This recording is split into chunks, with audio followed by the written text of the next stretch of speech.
میرے غوث کی شان کیا ہے؟ ارے ان کا دامن پکڑ لو، سب کا دامن مل جائے. ان سے نسبت استوار کرو، ان سے محبت کرو، ان سے پیار کرو، ان سے عقیدت رکھو. اگر گھر میں مصیبتیں ہیں، سحر ہے، جادو ہے، تکلیف ہے، کوئی تکلیف ہو، ہر 11ویں کو فاتحہ کراؤ. فقیر سے گارنٹی لے کر کے جاؤ، نئی تکلیفیں دور ہو جائے پھر مجھے آپ آ کر کے کہیے، میں آپ کو غلامی لکھ دوں گا. اگر اخلاص کے ساتھ آپ کے گھر میں ہر 11 کو فاتحہ ہوئی، اور چھٹی میں غریب نواز کے نام سے 6 اور 11 لازم پکڑ لو فاتحہ، لیکن دل سے، شیرنی کھانے کی نیت سے نہیں، غوث پاک کو راضی کرنے کے لیے، ان کے نانا جان کو، رسول پاک کو راضی کرنے کے لیے. پھر دیکھو، اور بچوں کو لے کر کے بیٹھو اور غوث پاک کی وسیلے سے دعا کرو، ہر مشکل آسان ہوگی، ہر مشکل آسان ہوگی. کیونکہ غوث پاک نے کہا ہے نا، میرے نام لے کر کے دعا کرو، اللہ تمہاری ہر مشکل آسان کرے گا.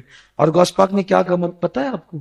سرکار غوث پاک فرماتے ہیں، اگر کسی نے مشکل میں میرا نام لیا سچے دل سے اور اس کی مشکل آسان نہیں ہوئی، تو قیامت کے دن وہ میرا دامن پکڑ سکتا ہے کہ میری مشکل. اور ایسا ہو نہیں سکتا.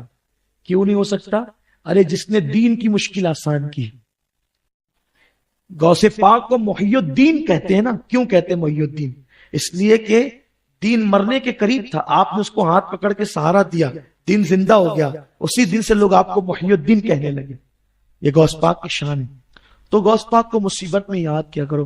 حضرت کسی کا وہ شعر ہے نا کہ، بلکہ میرے دادا مرشد حضور مفتی اعظم کا شعر ہے، کہاں ہم نے یا غوث اگسنی تو جستم، کہاں ہم نے یا غوث اگسنی تو جستم، ہر آئی مصیبت ٹلی غوث اعظم. ہمارا بھی بیڑا لگا دو کنارے، تمہیں نا خدائی ملی غوث اعظم. جو ڈوبی تھی کشتی وہ دم میں نکالی، تمہیں ایسی قدرت ملی غوث اعظم. لوگوں کسی کی بات مت سنو، ان سے اپنا رشتہ جوڑو. لوگ کہتے ہیں ولیوں سے کیا ملتا ہے؟ ارے جڑ کے دیکھ کیا ملتا ہے. کوئی کہے آم کھانے سے کیا ملتا ہے؟ ارے آم کی لذت تو چکھ، پھر پتا چلے گا کہ آم کھانے سے کیا ملتا ہے. اس کی لذت تجھے، اس کا ٹیسٹ پتا چلے گا تو پتا چلے گا کیسا لذیذ ہوتا ہے. تو ولیوں کی محبت کی برکتیں کب ملے گی؟ جب تم ان سے جڑو.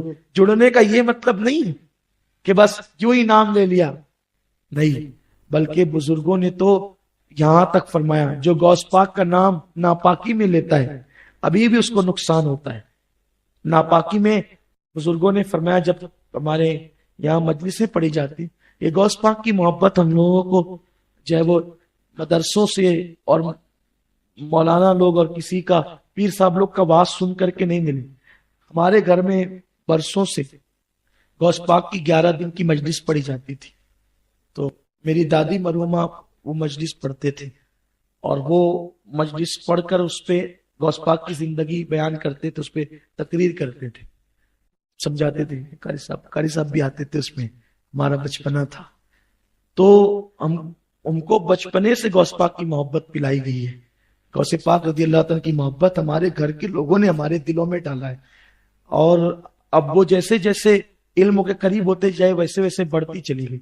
تو اس مجلس میں جو 11 مجلس ہے نا، اس میں لکھا ہوا ہے کہ پہلے جو غوث پاک کا نام ناپاکی میں لیتا تھا وہ مر جاتا تھا. حضور علیہ السلام نے کہا عبد القادر میری امت پر رحم کرو، ایسا مت کرو.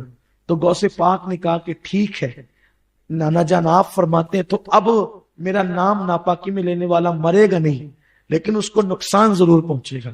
تو غوث پاک کی شان ہے.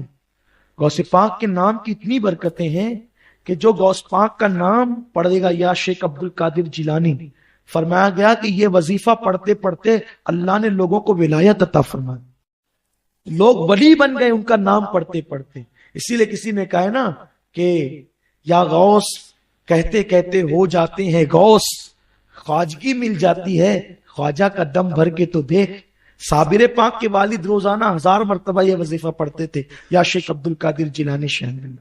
اور آپ کو بھی کوئی مشکل آئے تو روزانہ 111 مرتبہ یا شیخ عبد القادر جیلانی شہن اللہ پڑھ لیا کریں.